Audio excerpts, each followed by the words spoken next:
Sejam bem-vindos a mais um episódio do Papo de Paz, um podcast que fala de negócios, de família e de dinheiro. E antes eu quero falar sobre a Consulta.net, que é uma empresa que fornece análise de crédito para pessoa física e jurídica. Para realizar a consulta é algo muito simples, basta você fornecer os dados do seu cliente como CPF, CNPJ, e ela vai analisar as informações completas do cliente e vai trazer um relatório bem detalhado, como informações de score de crédito, que é uma pontuação que indica o risco de inadimplência do cliente, participação em empresas, no caso dos CNPJs, restrições financeiras como cheque sem fundo, relatório bem completo. Quer saber mais? É só você apontar o celular para o QR Code que está aparecendo na tela para você conhecer um pouquinho mais sobre a Consulta.net. Estamos aqui hoje com o paizão. Ele é casado com a Simone, pai do Antônio e do Joaquim, empresário serial, Thiago Rampla. Obrigado, Vini, obrigado, Gabriel. Que alegria estar aqui, cara. A gente vai falar bastante, então, de empreendedorismo, de família, de como conciliar tudo isso, né? Que hoje acho que é a parte mais difícil, né? Mas eu vou começar contando um pouquinho da tua história, para a gente ver como é que começou, como é que você entrou nessa parte de empreendedorismo, de mentoria. Eu costumo dizer que eu me tornei empreendedor no dia que eu nasci. Por quê? Porque no dia que eu nasci, eu fui abandonado pelo meu pai. Então, meu pai olhou para mim, olhou para minha mãe, ela tinha 16 anos, falou, o menino é meu filho mesmo, vou cuidar de vocês dois. Ele era bem mais velho que eu. Vou ali e já volto. E ele nunca mais voltou. Então, naquele dia, nasce um menino que tem que se virar pra caramba, nasce uma mulher que também tem que ter uma raça agora, tem que ter uma disposição, né, uma guerreira para sobressair e gerar uma condição de vida diferente para aquele menino. Depois eu fui construindo minha história oficialmente como empreendedor. Aos 11 anos de idade, comecei a vender abacaxi na rua, abacaxi na feira de rua, né? Nasci na cidade de Goiânia. E na periferia a gente começou com essa função toda do abacaxi. E aí, cara, aos 19 anos, eu acho que eu abri meu primeiro CNPJ. Eu experimentei muita coisa, já fiz de tudo. Tem uma amiga que fala assim, o Thiago só não foi coveiro ainda. Aí eu brinco com ela, fala, porque eu não fui herdeiro. Então eu tive que me virar realmente. Agora, por incrível que possa parecer, Vini e Gabriel, quando eu tinha ali 15, 16, 17 anos, meus amigos ficavam desejando atingir a maioridade, né? Ou seja, os 18 anos, para quê? Para tirar a carteira de habilitação. O sonho da rapaziada normalmente é esse. Por incrível que pareça, o meu maior desejo quando eu tinha 15, 16, 17 era ser pai. Quando eu fiz 18 anos, eu estava logo à procura da minha esposa. Porque eu queria ser pai. Queria realizar esse sonho. Tanto que eu fui tirar a minha carteira de habilitação, eu tinha 19 anos, né? Não é prioridade. Você acha que esse teu desejo de querer ser pai muito novo, você acha que é um pouco para compensar a falta como você não teve o pai, se queria ter para poder... É provável que sim. E é tão engraçado, porque quando eu idealizava ser pai, automaticamente eu pensava assim, meus filhos, eu vou ter eles trancados dentro de casa, para nada de ruim acontecer, para que eles não sofram, não fiquem vulneráveis aí na rua. Eu ficava com essas paranoias, assim, né, achando que isso era o suficiente. Lógico que não é o que eu pratico hoje. Mas era tudo que queria compensar esse problema da paternidade. Depois, obviamente, eu tive um pai que me adotou aos 3 anos de idade, cuidou de mim, enfim, foi o cara que desempenhou essa função paterna de fato. Então, eu acho que tudo aquilo que eu fui fazendo depois e o que faço hoje pelos meus filhos é reflexo daquilo que me faltou, digamos assim, na minha infância. Lógico que hoje, num nível de consciência muito maior, naturalmente, tendo alguns cuidados e até um certo, buscando um equilíbrio, né? Para não... Me faltou muito na infância, me faltou de tudo, basicamente. Mas eu não posso agora exceder demais com os meus filhos, esse equilíbrio. Aqui eu tenho essa pergunta, porque em casa, né, eu acho que meus pais, eles sempre tentaram dar de tudo melhor para mim e meu irmão, nas condições deles. Sim. E hoje em dia, eu e minha esposa, a gente mima muito a nossa filha. Ela tem 5 anos e ela é muito mimada, né? Meus sogros, os avós dela moram numa casa do lado, né, da nossa casa, então a criança é muito mimada. E ela ganha bastante coisa, então a gente quer dar muito amor, então a gente tenta buscar também, buscar esse equilíbrio, é muito difícil, né? Como que você olha hoje? Porque você não tinha muita coisa na sua infância, isso. E hoje, né, você tem a condição de dar tudo melhor para os seus filhos. Só que também é aquela questão, homens, né, tempos difíceis, né, em tempos fáceis, né? Como você vai auxiliar isso para que eles não fiquem, entre aspas, mimados, assim, tudo mais, não corram atrás do que eles querem? Acho que como aprendizado dessa jornada toda que eu enfrentei, ele também se esforçou muito para me dar as melhores condições dentro das possibilidades dele, junto com a minha mãe, uma guerreira, com 2 guerreiros.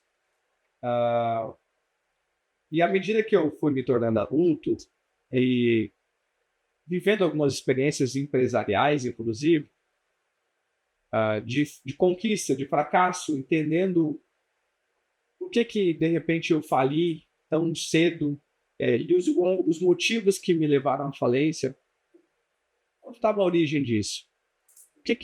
Por que disso? Hoje eu não tinha referência de empreendedor.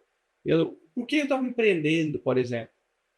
Será que eu estou empreendendo por uma causa, por algo nobre realmente, ou estou empreendendo só por subsistência? Será que eu estou empreendendo por um motivo justo, por um propósito, ou eu só estou empreendendo para não ter que voltar para aquele lugar de onde eu saí? Então, essas percepções a gente vai tendo durante a jornada, principalmente quando você fracassa. Aí você começa a fazer essa conexão com a sua infância, com a história, como você foi gerado. E a virada vem quando você começa a ressignificar isso, né? E como que eu ressignifico?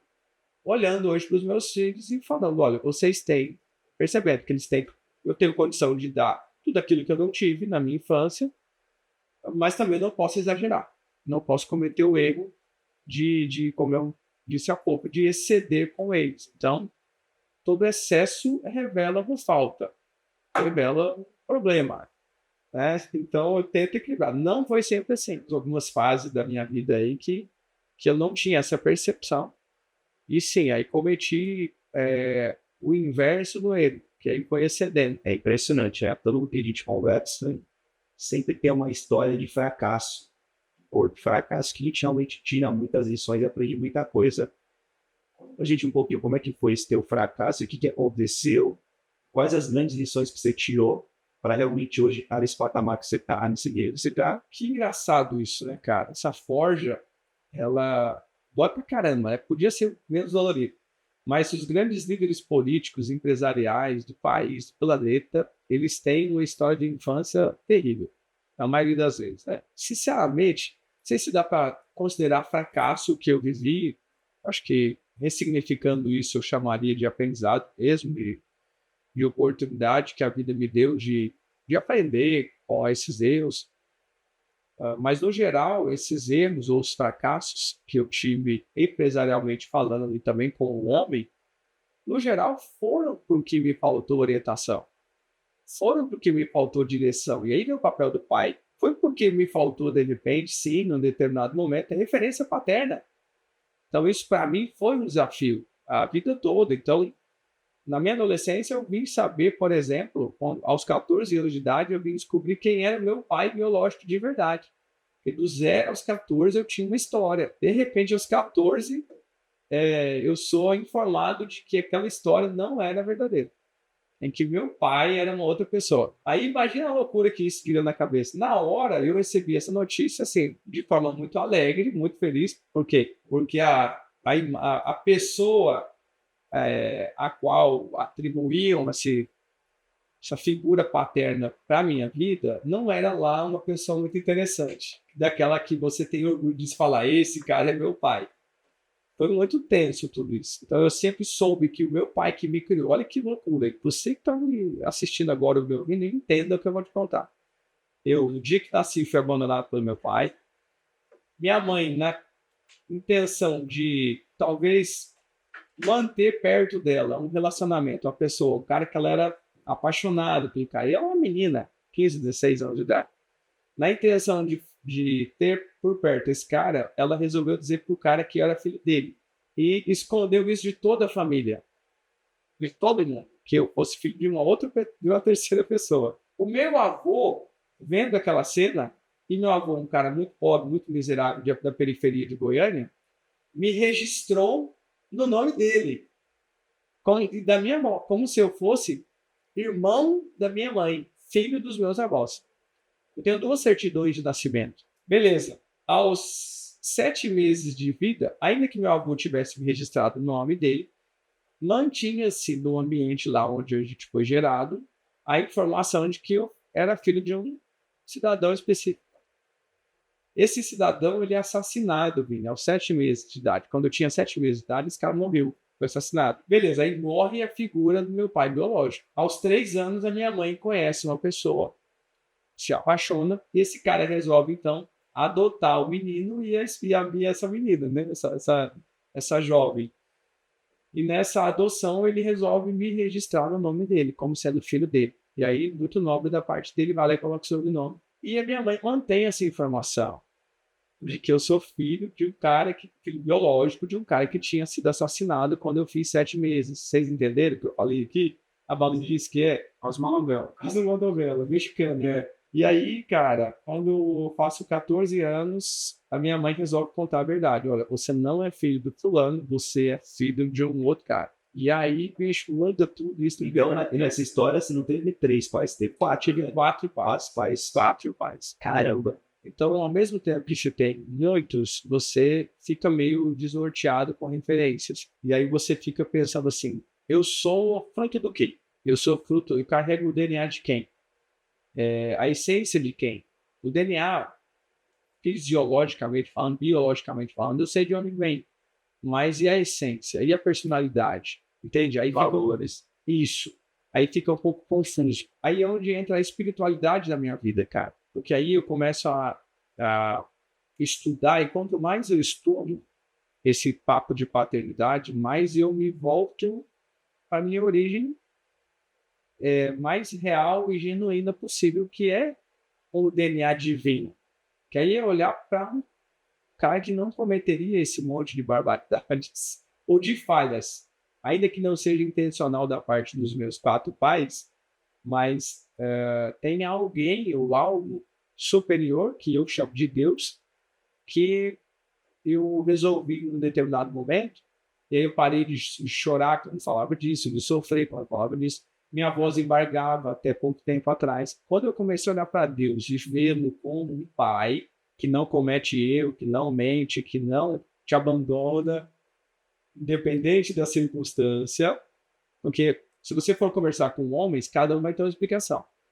Vai ter uma justificativa para falar, eu fiz isso por isso, fiz isso por aquilo, eu cometi esse erro por motivo tal ou tal. E, no fim das contas, gerou uma lesão. Agora, quando você olha para Deus, cara, aí é outra vida. Aí é hora, quando você olha para a sua origem, para esse ser perfeito que todos os momentos o que nos traz segurança, o que me traz conforto é olhar e saber que, independente do que eu esteja vivendo hoje, esse nunca largou minha mão. Na pior hora, ele aparece e fala assim, eu tô aqui, relaxa. É o papel de pai. Sim, com certeza. Quero fazer uma pergunta, aproveitando que você disse sobre essa questão do seu esporte, mas esse abandono de pais, né? Que dica que você daria para aquele pai que está assistindo agora, que provavelmente acabou abandonando o filho, por algum motivos que você colocou? O que você falaria para essa pessoa? Motivos legítimos. Tá, tudo bem. Cara, o que você falaria para ele? Por não conhece outra possibilidade. Então, ele não conhece outra possibilidade. Ele não sabe, não tem noção.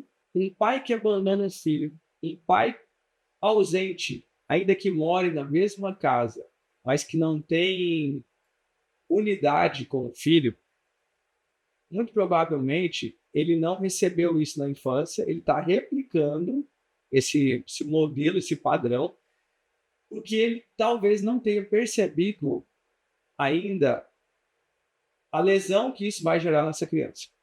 Muito provavelmente ele nem tem noção do quanto isso vai prejudicar a vida adulta desse ser humano. E você me perguntou qual conselho eu daria? Indiscutivelmente, inquestionavelmente, vá tentar entender por que você está assim, por que você é esse tipo de pessoa hoje, onde isso foi gerado, para que você não repita com essa próxima geração.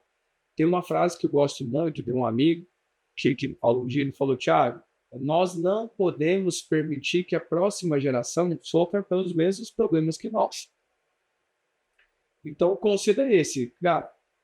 eu acho que todo mundo que passa por isso, Gabriel, sinceramente, essa pessoa ela não é feliz, não está feliz. Às vezes o que falta é coragem. Então, meu conselho é: tenha coragem de se posicionar de maneira diferente.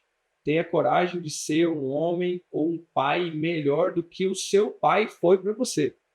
Tenha coragem de buscar, de repente, outras referências de paternidade, outras referências de marido, outras referências de homem. Se de repente você discorda ou não, né, o modelo de pai que você tem não te agrada, não te agradou, vai buscar outras referências. Eu acho que é muito isso. Mas, por incrível que pareça, Gabriel, eu tento conversar, às vezes, alguns assuntos. Esses temas que a gente está discutindo aqui agora com as pessoas da minha família, não se percebe, eu não percebo um interesse, sabe? Uma reciprocidade, um desejo de falar disso. Por quê? Porque não se nota a ferida ainda. Porque não se percebe a ferida ainda. Então, logo, não tem necessidade de cicatrizar nada. Tá entendendo? De curar nada. Não estou percebendo a dor aí. Então, eu tento falar isso. Eu tenho irmãos por parte do meu pai biológico lá, que são mais jovens. Eu sou mais velho das duas famílias. Tanto do pai biológico quanto do pai que me criou. Sou mais velho dos irmãos, dos primos, de todo mundo. E é um tema que eu tento o tempo todo trazer para a mesa, para chamar a atenção deles. Talvez pelo fato de eu ser mais velho e ser o empreendedor que mais me lascou até aqui, eu consigo, eu me sensibilizei antes, mas eles ainda não perceberam a importância. Aí, cara, por isso que eu acho genial esse papo de paz aqui que vocês estão gerando. Por quê? Porque as pessoas não se dão conta. Então, sim, tem gente que está olhando para a gente aqui falando: não, caretice, o que esses caras estão fazendo? Qual é a importância disso? É porque nunca parou para ter esse olhar interior, sabe, Gabriel?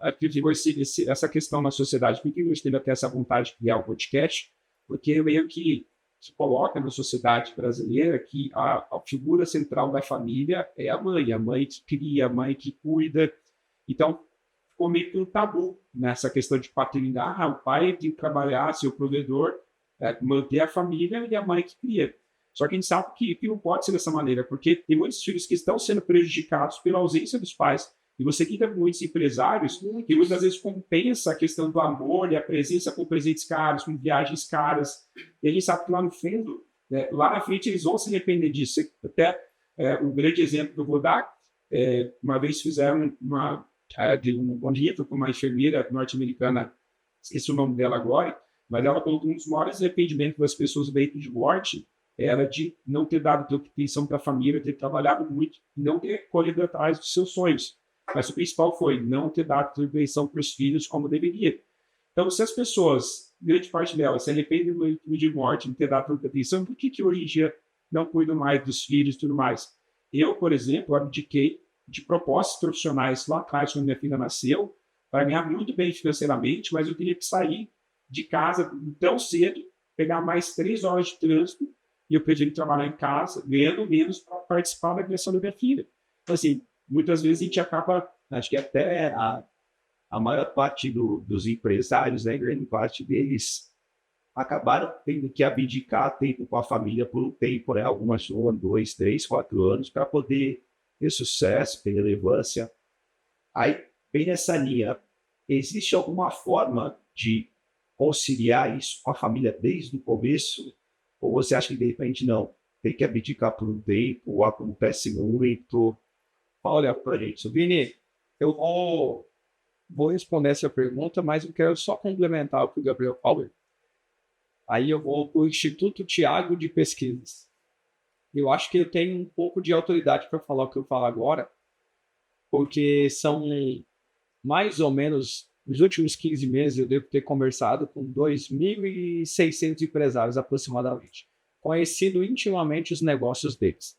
Eu tenho um clube de network empresarial na minha empresa, que é a Rampa, que chama Clube Rampa, inclusive, que nós temos hoje 131 membros. Conheço intimamente cada negócio. E eu vou te trazer 2 dados preocupantes. Eu ouvi uma pesquisa essa semana, não me recordo, me perdoem agora a falta de cuidado em trazer aqui a fonte, mas mais de 90% dos casos de abuso sexual na infância ocorreram por falta de paternidade, por ausência de um pai. E aí a ausência está relacionada ao pai que abandonou, o pai que se separou da mãe, ou o pai que trabalhou demais e o filho foi um órfão de pai vivo. É o que habita o mercado e o ambiente corporativo no geral, ok? Aparentemente, e aí criaram um nome bonito para coisa feia, que é o workaholic. Não é massa esse nome?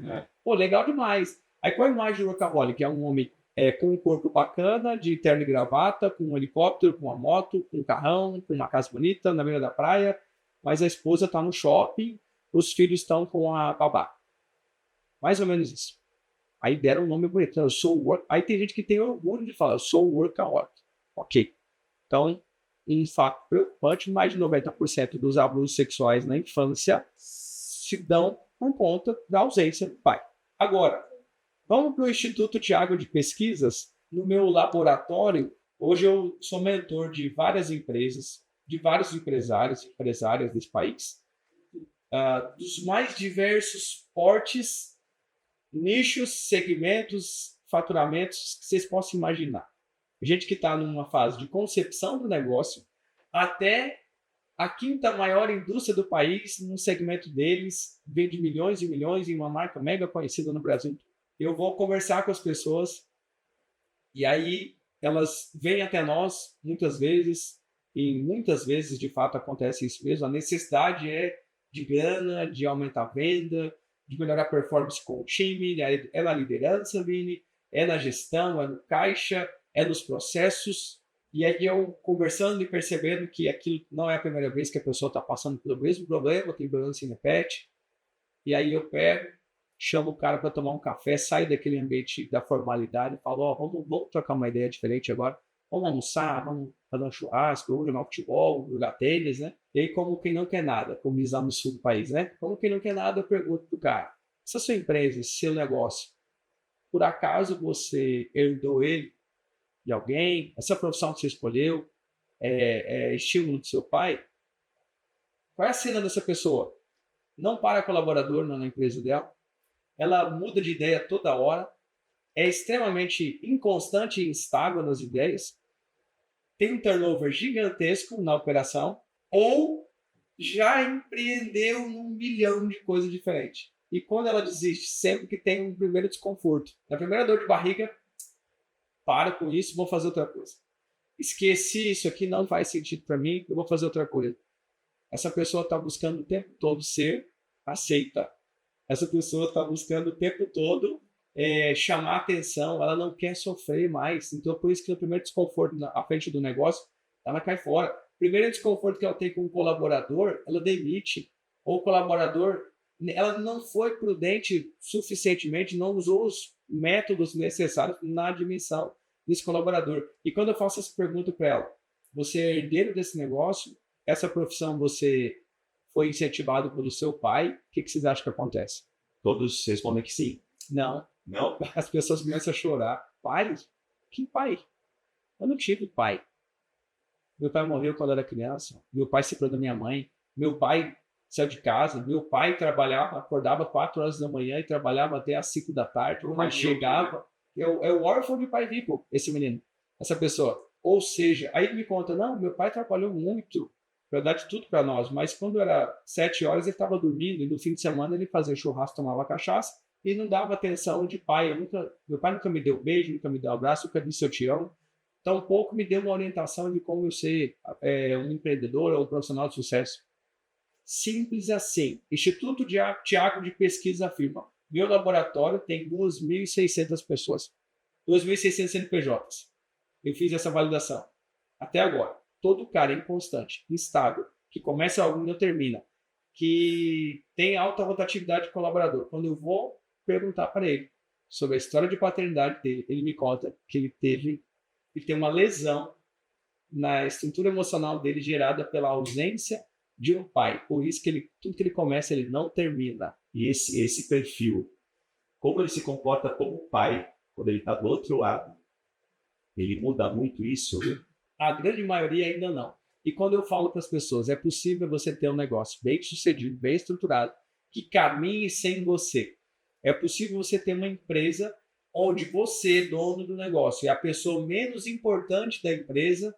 Tem gente que acha que isso é conversa para boi dormir, é papo de guru de internet. Olha, você, empresário, você merece, precisa, necessita e é saudável para o seu negócio que você esteja, quanto mais fora dele, melhor. O cara fala, você está maluco? Isso não existe, não é possível. Como que eu vou... Meu negócio não é um negócio de tecnologia, eu não tenho mão de obra qualificada, não, ninguém é bom para você. Aí tem uma série de temas aqui, mas que a gente pode também abordar ao longo do papo. Mas quando eu mostro para a pessoa que eu tenho uma operação e a pessoa fala assim, onde é seu escritório? Eu falo, é aqui, no meu celular. Ah, então você é vendedor de infoproduto? Não teria problema nenhum em ser, mas não sou vendedor de infoproduto. Ah, então você trabalha com marketing digital? Também não. Não teria problema em trabalhar com marketing digital. Ah, então você é coach? Também não sou e também não teria problema em ser. Mas é possível. Ah, mas meu negócio não é de tecnologia, meu negócio é muito raiz, muito tradicional. Como que eu sairia da operação? Como que você sai da operação? Primeiro você tem que confiar em pessoas. Primeiro você tem que aprender a confiar em alguém. Aí você tem um monte de BO do passado, um monte de trauma que ainda está te impedindo de confiar nas pessoas. De acreditar num outro homem ou numa outra mulher. Tá entendendo? E que eu percebo bastante, né? Que a maioria desses pais ausentes, né? Que são empresários, na hora, por exemplo, da sucessão do negócio, eles cobram dos filhos estarem presentes em interesse e poder... O cara falou mal do negócio a vida toda. Então, o cara reclamou o tempo todo. Pô, trabalho demais, essa empresa, esses funcionários, esse mercado, essa economia, esse país, essa política, tudo isso de quê? De M.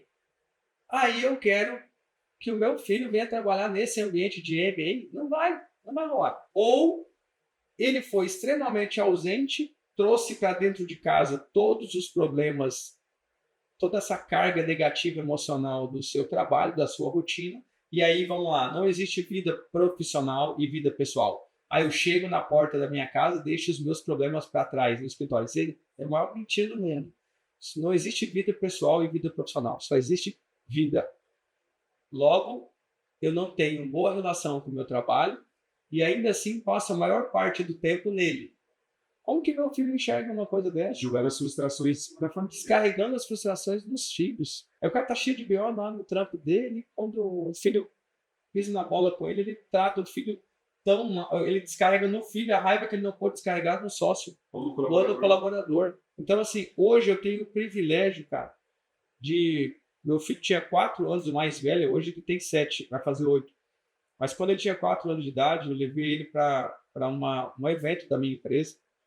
Eu e um sócio meu, eu fiz questão de levá-lo numa viagem comigo. Eu fiz três capitais do Brasil, 3 eventos em capitais, e levei ele para viajar comigo.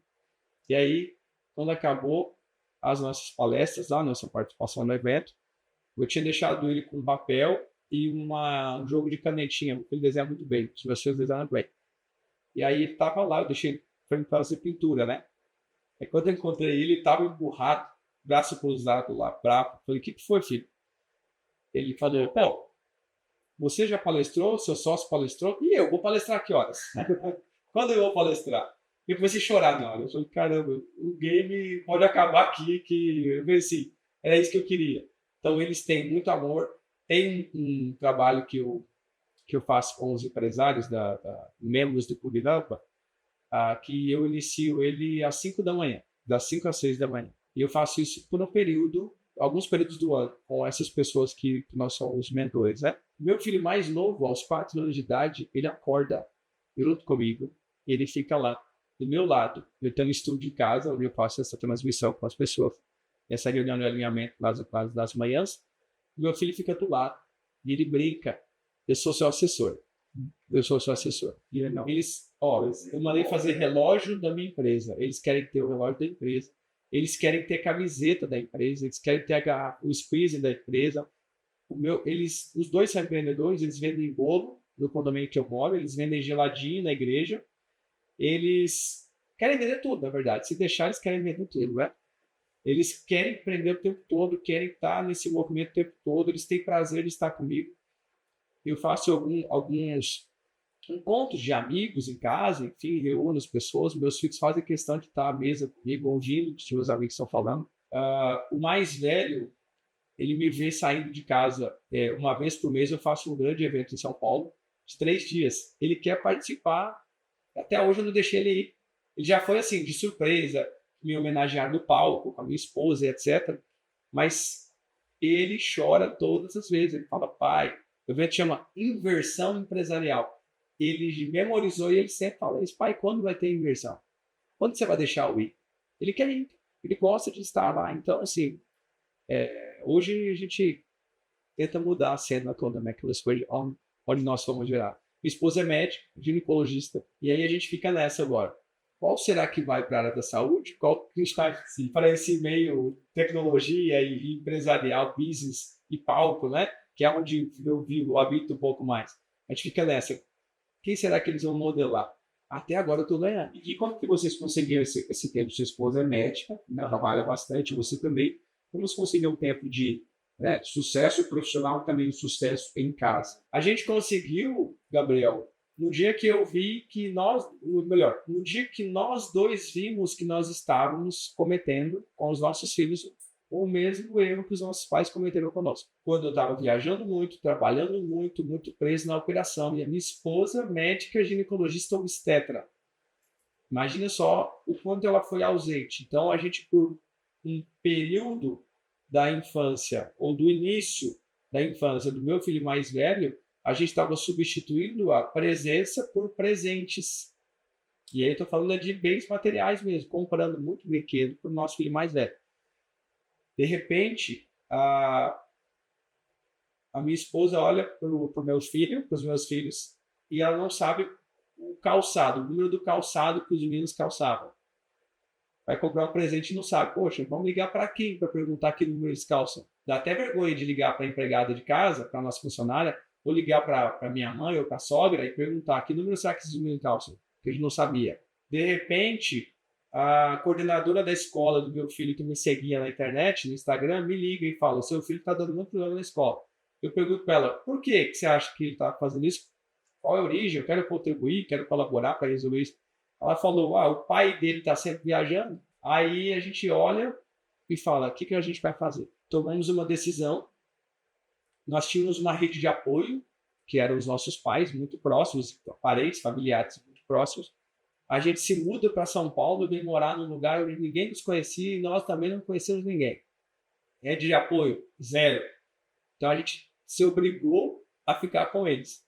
Aí vem a decisão profissional. Ela abre mão, aparentemente, de tudo que ela construiu. A minha esposa, ela realizou todos os desejos profissionais que ela tinha. Tudo que ela vislumbrou, desde a adolescência, em ser médica, se tornar médica, em ter a melhor clínica, ter a melhor casa, ter o melhor carro, aquela coisa toda, tudo isso ela realizou. De repente, nós nos mudamos para São Paulo e aí as pessoas falam, vocês são malucos, vocês abriram mão de tudo, deixaram tudo para trás. Hoje, 2 anos depois, a resposta é não. Nós ganhamos tudo. Nós ganhamos algo inimaginavelmente, se é que essa palavra exista, melhor do que aquilo que nós abrimos mão. Porque hoje eu tenho feedback dos meus filhos maravilhosos, crianças exemplares. A gente está junto o tempo todo. E nessa transição, a minha esposa abre mão de tudo da carreira dela. Obviamente que agora ela faz uma adequação profissional e hoje o negócio dela, ela consegue operar sem essa maluquice, sem essa loucura. E por incrível que pareça, faturando muito mais, aí vem a nossa expertise, né, a frente de negócios e todo esse investimento que a gente sempre fez em desenvolvimento pessoal, mentoria, em estudo de inovação, tecnologia, essas coisas todas, treinamento de pessoas, liderança, veio com a minha decisão também. Eu olho para mim e entendo que eu preciso começar a acreditar mais nas pessoas, eu preciso implementar processos de inovação na minha empresa, eu preciso instrumentalizar ela o máximo possível com tecnologia e agora com inteligência artificial, e para que eu possa ter uma boa operação, uma operação lucrativa, saudável, um time qualificado, eu preciso ter as melhores pessoas junto comigo, eu preciso pagar bem, remunerar bem as pessoas, eu preciso reconhecer o time que eu tenho e a capacidade de cada um. Eu preciso gerar um ambiente de trabalho saudável, inteligente e estratégico que me permita sair da operação, ter negócios escaláveis, alguns não escaláveis, mas verticalizados, altamente interessantes, para que eu possa ficar pelo menos 50% do meu dia com os meus filhos. E aí vem a surpresa. Muitas vezes, muitos dias, eu passo até 80% dos meus dias, do meu dia com os meus filhos. Minha esposa palestra também, viaja muito. O que a gente faz? Exigência dela nas viagens dela, nas palestras dela. Eu só aceito o convite se eu puder levar meu esposo e meus filhos. Então a gente faz dessas viagens profissionais um passeio. A gente faz uma viagem de família. viagem de família. E aí a gente se diverte. E esses dias a gente estava em Brasília, eu tinha 2, 3 palestras na região ali no Centro-Oeste, e a gente chegou, o pessoal reservou um quarto de hotel, daqueles que é tipo um apartamento, né? Então tem uma cama de casal aqui e um sofá-cama lá. E de repente eu olhei assim, tava aquela bagunça naquele quarto, aquele monte de mala, aquela baderna mesmo, porque eu ia pro evento, palestrar, e eles iam pro shopping, fazer essas coisas. E eu olho para aquilo e falo, aí a gente não precisa de muita coisa para ser feliz, né? O apartamento tinha uns 20 metros quadrados ou menos ali, e a gente não precisa de muita coisa para ser feliz. Mas eu compartilho muito com essa tua visão de que o empresário ele tem que sair do negócio realmente, precisa ficar full time ali, né? Mas depois que o negócio está consolidado, a empresa consolidada. Mas e na construção, quando está ali no começo, não acaba sendo um pouco inevitável ele trabalhar muito? É mais desafiador, né? Porque você é o vendedor, você é a secretária ou o secretário, né? Você é o operacional, você é o estrategista de marketing, você é o produtor, você é tudo dentro da operação, tem que fazer isso tudo. É realmente um desafio, né, nessa fase. E, no entanto, Vinícius, eu acho que o modelo de negócio vai influenciar a forma que você gera esse negócio primeiro na sua cabeça e no seu coração vai impactar nisso. A forma que você concebe o negócio, desde a origem, desde a essência dele, e a forma com que você, como empreendedor, se prepara para empreender naquela área, para iniciar aquele negócio, nisso, eu acho que impacta muito. Faz com que, de repente, desde o início, você já consiga ter um negócio onde você é a pessoa menos importante da empresa. E aí eu te mostro que é possível. Tem inúmeros exemplos de amigos que têm negócios ainda numa fase de concepção, tem negócios de alta performance, tem negócios com milhares de profissionais e eles conseguem ter tempo de qualidade com seus filhos. Eles, assim como eu, conseguem ou levar ou buscar o filho na escola, praticar atividade física todos os dias com eles, ter momentos de lazer, viver uma vida de família como deveria ser. Ah, legal, legal. Para a gente está encaminhando aí para o nosso fechamento, né? Tem uma pergunta e um pedido que o Gabriel vai fazer para você depois aí. Primeira pergunta é do teu maior sonho, né? Você é um baita do pai, deu vários exemplos aí. O teu maior sonho, como é que é o futuro dos teus filhos? Como é que você enxerga eles lá na frente? Meu maior sonho é formar 2 homens que sejam homens. Porque machos, eles já nasceram. Mas homens, eles estão se tornando. Serão gerados homens, né? Formados homens. Com personalidade e responsabilidade de homens. Para que eles possam se tornar bons pais, bons maridos e, consequentemente, eles já serão excelentes filhos, que eu me orgulharei muito deles, com certeza. Você sabe que a gente vai postar no YouTube, enfim, várias plataformas e vai ficar salvo aí pela eternidade, né? Aí o Gabriel vai te fazer um pedido aí. Vou te fazer um pedido. Aqui é a sua câmera. Eu quero que você fale pro Joaquim e pro Antônio. Quero que você deixe uma mensagem para eles, para vocês assistir junto com eles daqui 5 ou 10 anos, sobre como você se orgulha de ser pai deles. Qual que é o seu amor, demonstre esse amor olhando para aquela câmera, deixa uma mensagem para eles, para o futuro, para vocês verem juntos daqui 10 anos. Antônio e Joaquim. Que orgulho desses homens maravilhosos que vocês se tornaram, desses caras respeitadores, desses caras exemplares. Quanto vocês nos alegram, a mim, a sua mãe, a mãe de vocês, as pessoas que nos cercam. Eu tenho muita felicidade em poder falar que sou pai de vocês, que fui importante, que tenho sido importante para a vida de vocês, para a jornada de vocês. E vocês, com esse posicionamento que vocês têm hoje, vocês aumentam cada dia mais, cada vez mais, a minha responsabilidade como pai, como mentor, como referência, como exemplo de vocês. E que eu desejo que Deus abençoe a vida de vocês, que Ele continue norteando os caminhos de vocês para que vocês possam ser homens melhores do que eu. Pode ser assim? Muito bom. Pô, eu queria que tinha tanta coisa para perguntar para você, Thiago. Eu acho que o bate-papo foi muito legal.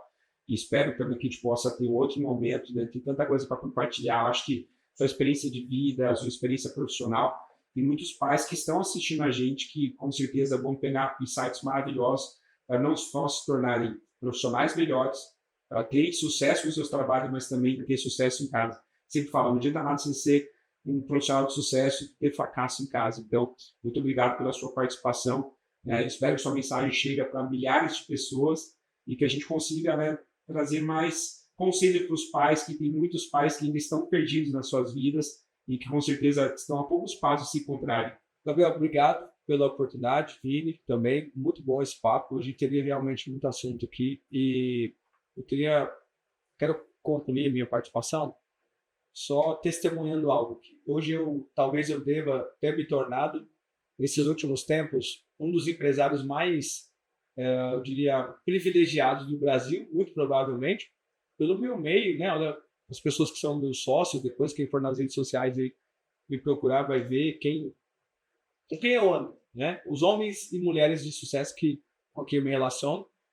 Mas eu acho que nesses últimos tempos eu devo ter conhecido no mínimo 100 grandes players que movimentam, que lideram os seus mercados no Brasil e fora do Brasil. O sucesso empresarial precede o sucesso familiar. Na grande maioria esmagadora dessas pessoas.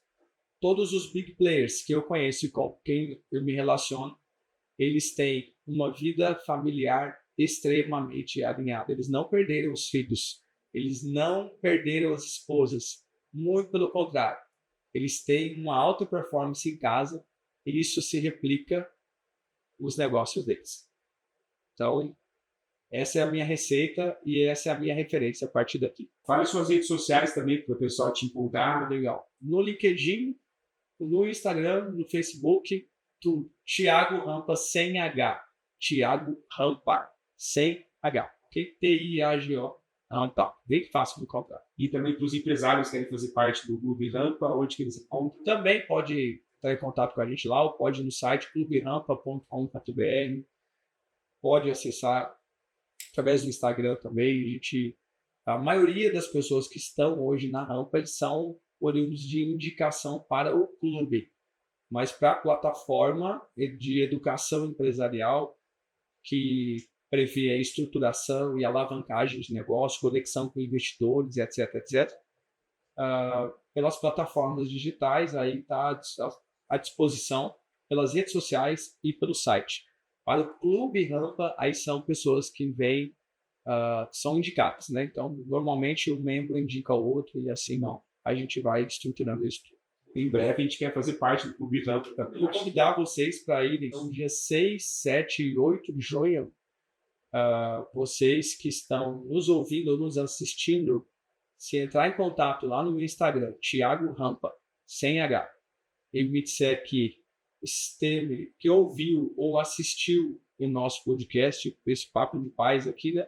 Papo de Paizão, vou congelar uma condição especial e vocês dois são meus convidados para estar comigo nesse lado, viu? Só é uma forma de retribuir, porque a gentileza de vocês foi muito grande comigo. Muito obrigado por estar aqui. Thiago, minhas redes sociais, @paizão investidor. né? Se quiser aprender a equilibrar suas finanças, lidar melhor com a sua vida financeira, conseguir guardar dinheiro, segue a Paz do Investidor. E isso aí, @Vinicius nas redes sociais, LinkedIn, Vinícius Teodoro. E não se esqueçam de se inscrever no nosso YouTube, do Papo de Paz, no nosso Instagram. A gente quer levar essa mensagem, né, de tornar vocês pais melhores, pessoas melhores, serem mais próximos dos seus filhos. Muito obrigado. Vou trazer convidados super especiais. Com certeza o Thiago vai voltar aqui, porque a gente sempre fala, né? Quem vem 2 vezes aqui já começa a ajudar pagando os boletos. Então, bora. Thiago, a próxima, quero umas 2 horas de papo, umas 2 horas no mínimo. Obrigadão, cara. Obrigado. Um abraço a todos. Deus abençoe. Amém. Valeu.